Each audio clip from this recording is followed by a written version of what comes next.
Joining me now, the governor of my home state of Texas, Governor Greg Abbott. Sir, it's always a pleasure to have you.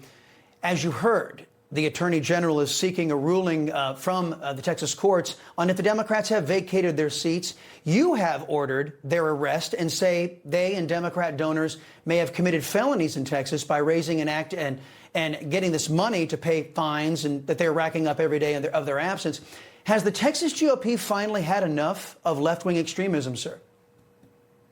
Listen, it's outrageous. They flee to states like Illinois, and candidly, these Democrats fit right in Illinois and New York a whole lot better than they fit into the state of Texas. What we're doing in the state of Texas is we are redrawing the congressional district lines to ensure that the voters in the state of Texas are going to have the opportunity to cast votes for members of Congress that are consistent with the way they voted for the United States presidency. We're going to add 5 more Republican congressional districts in the state of Texas, and the Democrats realize there's nothing they can do about it. But in a very un-Texan fashion, they're not staying here and fighting. They're turning tail and running. That's the most un-Texan thing they can do. And Chris, I have to add this. They're not just turning their backs on the redistricting process.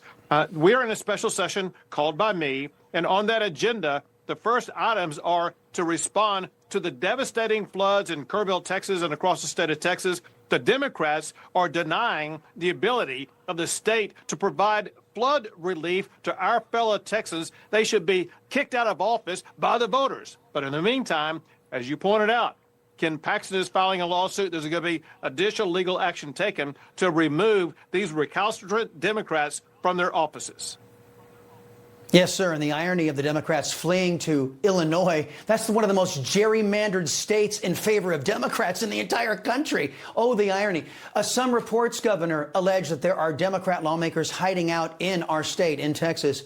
If that's true, how confident are you that Texas DPS and the Office of Attorney General's, their Special Crimes Unit, can find these Democrats and drag them kicking and screaming to do their jobs to the Texas House? So our information does include information that there are Democrats in the state of Texas right now. And as we're speaking on television right now, the Texas Department of Public Safety is seeking and will find them, and they will arrest them and bring them to the Texas Capitol. The same goes for Democrats who are outside the state. I talked to the Department of Public Safety, and they are working on strategies to locate and bring back members of the Democrat House who are outside the state. And if they don't get to bring them back, they will be met by the Department of Public Safety when they do return. There's no way for these Democrats to be able to escape justice here. All right, sir. And let me get a little of the political angle in here, too. Democrats, you know, they're quorum breaking in Texas because in the past they've suffered no repercussions for doing it, not with Speaker Craddock or with Speaker Phelan. In your discussion with Speaker Dustin Burrows, are you convinced he's committed to making sure Democrats pay a steep price this time for abandoning Texas?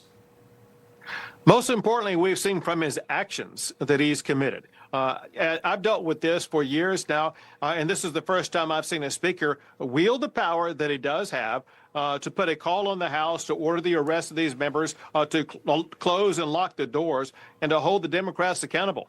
And so the Democrats, when they return, they're going to be accountable for certain legal violations, but also for violations of Texas House rules. And so it's going to be a bad day for them. And the sooner they get back, maybe the lesser the consequences. But the longer they stay, the greater the consequences. Sir, you have been one of President Trump's most stalwart supporters. I want to turn to Capitol Hill for a minute, if I can.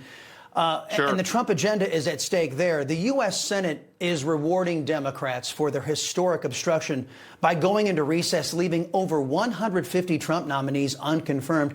They also instituted a concept I know you know well, a pro forma session of Congress in the Senate to prevent President Trump from making recess appointments, which is his constitutional right to do. I say, with friends like this, who needs Democrats? What do you say, Governor? It's very frustrating because, listen, President Trump is having his hands tied to be able to achieve his agenda because he's unable to get his nominees confirmed. And so either the Senate needs to stay there and confirm those nominees or allow the president to make nominees in the absence of the Senate. The Senate can't have it both ways. And I have to add this also. the time clock is ticking with regard to the president's nominees for all these open judicial slots. We need Trump appointees to our courts across the country as quickly as possible. Governor Greg Abbott, sir, thank you very much. Your strong stance, not tolerating this malfeasance from Democrats. A lot of conservatives around the country are taking notice. Thank you, sir. Appreciate it.